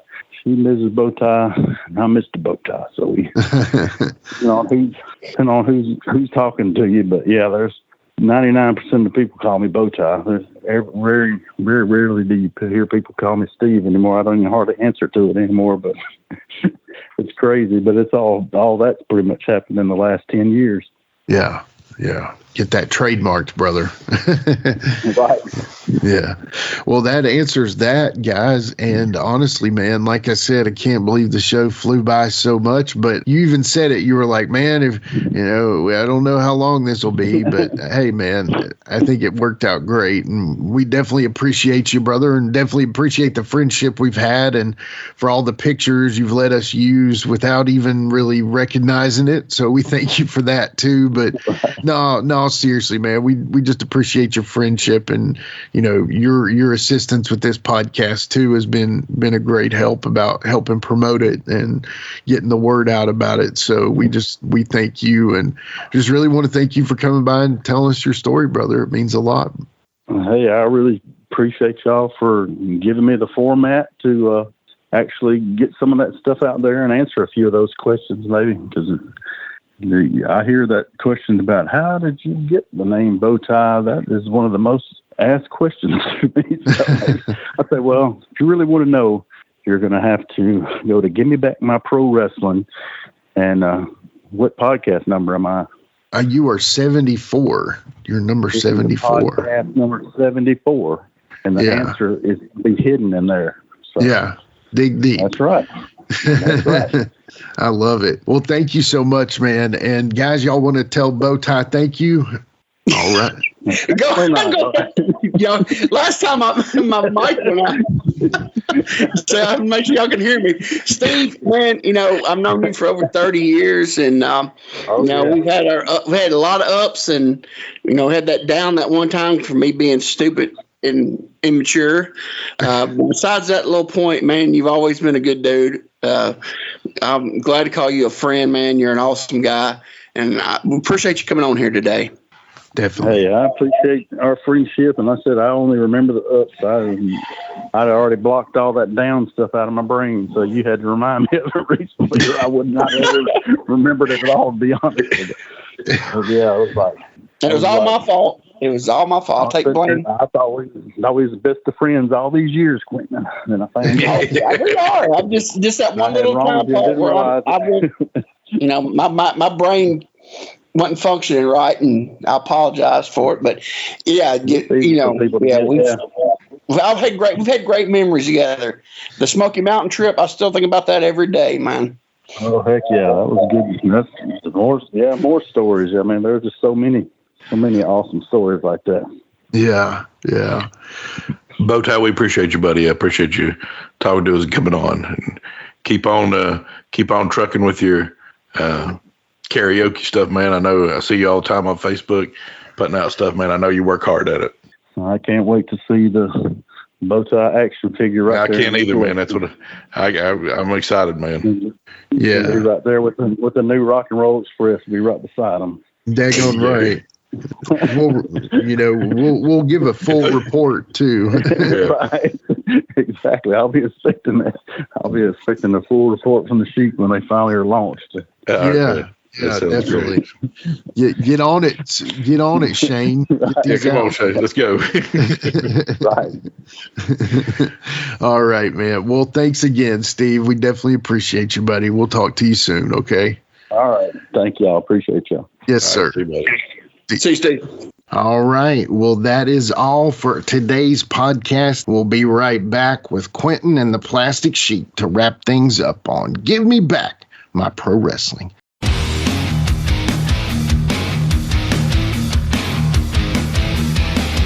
Hey everyone, this is Shane from Insane Shane's World. I release wrestling figures of enhancement talent, mid-card wrestlers, and wrestlers that you never thought would have a figure available. So if you're interested in adding a really cool and rare figure to your collection, then don't hesitate to contact me at shamtheman73@gmail.com. That's SHAMtheman73@gmail.com. You can also join my Facebook group. Just search Insane Shane's World.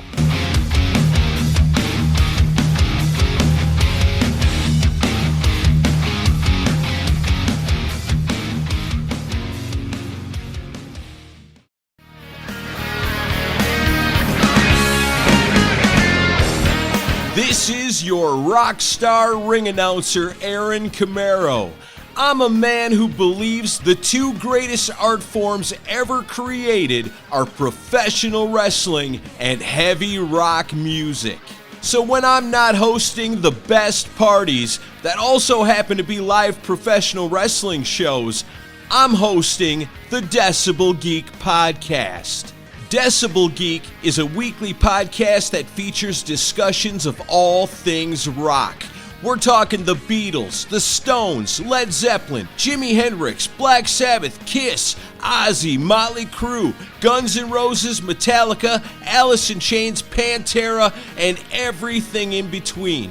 Plus, we'll turn you on to new bands from today that have the same spirit and style that the legends do.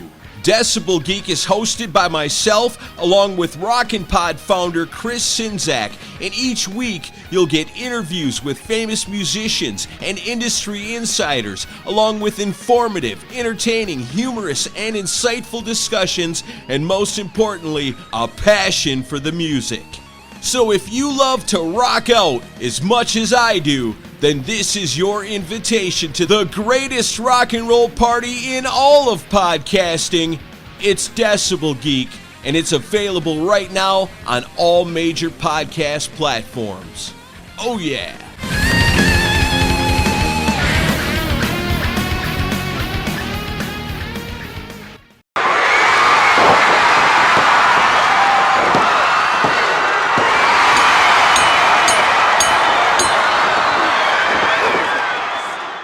All right, we are back, and guys, man, Bowtie, that dude is so funny, man. Seriously, I'm laughing still about some of his stories, man. The Peter R. Miller, where Abdullah hands him the jacket, and Peter R. Miller just throws it in the back and hands it to him dirty.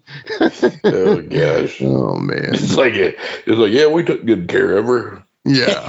Well, thank you, Bowtie. You know, that was awesome, man. Did you learn something new about Bowtie today, Quinton? Oh, yeah, that shit is. Yeah, I learned a few things about it, but the story, laughing about the Peter R. Miller stuff was funny.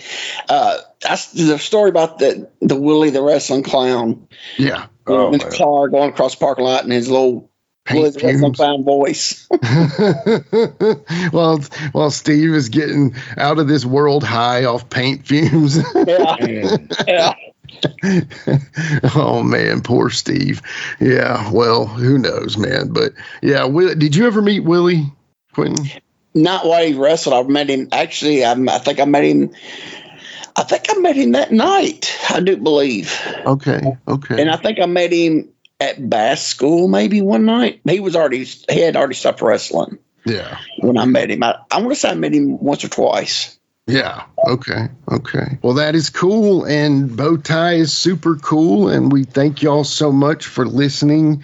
You know, especially thank Bowtie, man. What a cool guy to give us his stories like that. He was acting like we didn't have any guests. So whenever we needed one, called him up. And I was like, no, we got plenty of guests, but we want you. So that's it. But, you know, the best place that they can find all about all of our upcoming shows, past, present, and the future, is at GMBMPW. And that's on Facebook, X, Instagram, YouTube. Still striving for 1,000 on YouTube. We're getting there closer every day. Thank y'all so much. We need some help on our Instagram and Twitter pages. Give us a follow at GMBMPW on there. Like I said, we greatly appreciate y'all so much for all that you do to support the show. The next episode, guys, I think we're going to do a little, I guess we're going to take an exit. Since it's the holidays and Thanksgiving, Jared, Quinton, and I decided that we're going to put together a little show. And I think what we're going to do is we are going to do, what is Best of the Gobbledygooker. Yeah. I mean, it was like one moment, and then that was it, right? And then we would see him like, you know. Well, they use it a gimmick thing a little bit. No, we're going to do some a Mount Rushmore of types, right? Yeah, so what we're going to do is all three of us are going to bring our Mount Rushmore of 80s wrestlers. It can be babyface, heel. They can be in a tag team if you want to pick a guy out of a tag team, but mainly we're looking for singles wrestlers, the greatest of the 80s. All three of us bring our, I say top five, basically. So our four and an honorable mention. And then together we will put a list of our ultimate give me back my pro wrestling 80s Mount Rushmore. What do y'all think about that? Man, I'm looking forward to it. Sounds good. All right. Well, that is a deal. And then also I want to announce this. I don't want to get too crazy far ahead, but we have reached an agreement with a very cool upcoming interview. It's actually going to be 2 episodes, and it is surrounding a very sharp-dressed gentleman's retirement match. So I'm not going to say any more, even though I just totally gave it away. Yeah. Let's just say y'all are going to have some fun coming up very soon. So end of the year on into the beginning, you'll be hearing some great interviews. So, but hang with us on this Mount Rushmore. Have a very happy and safe Thanksgiving. You know, we greatly appreciate y'all, and we're so thankful for you all, the listener. And guys, I'm thankful for y'all. I'm thankful for y'all being my teammates in this, and I greatly appreciate it. Hey man, you know, I always say I couldn't do this without you, and I think Quinton would agree with me. You're the backbone of this, and we appreciate everything you do. Yeah, I'm just thankful y'all let me come aboard and have fun with y'all. Well, we're all bringing, we're all bringing our own talents into this. So, you know, you've only made it better, brother. So we greatly appreciate that. But other than that, guys, I got nothing else. Do y'all have anything? I'm good. I'm good, brother. All right. Well, on the next episode, we're going to need another one of those awesome intro segments of This Week in Wrestling History with Quinton and Sheik. We're going to need an extra good action figure segment as well. So make that happen. All right. All right. I'll see what I can do. Sounds good. All right. We'll see y'all next time on Give Me Back My Pro Wrestling. Don't forget.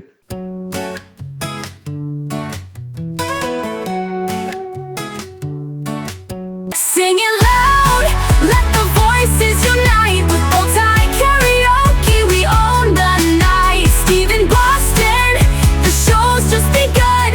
At the pub near you, we're the #1. From come on down and let's make some noise. BOWTIE karaoke is built for the joys.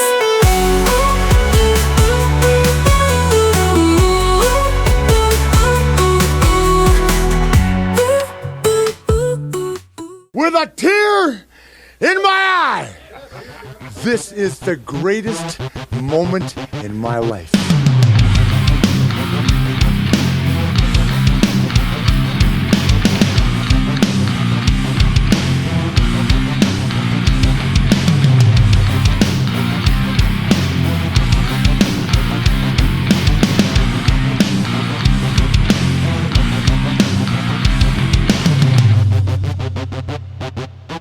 We'll see you later. This has been a James Rock Street production.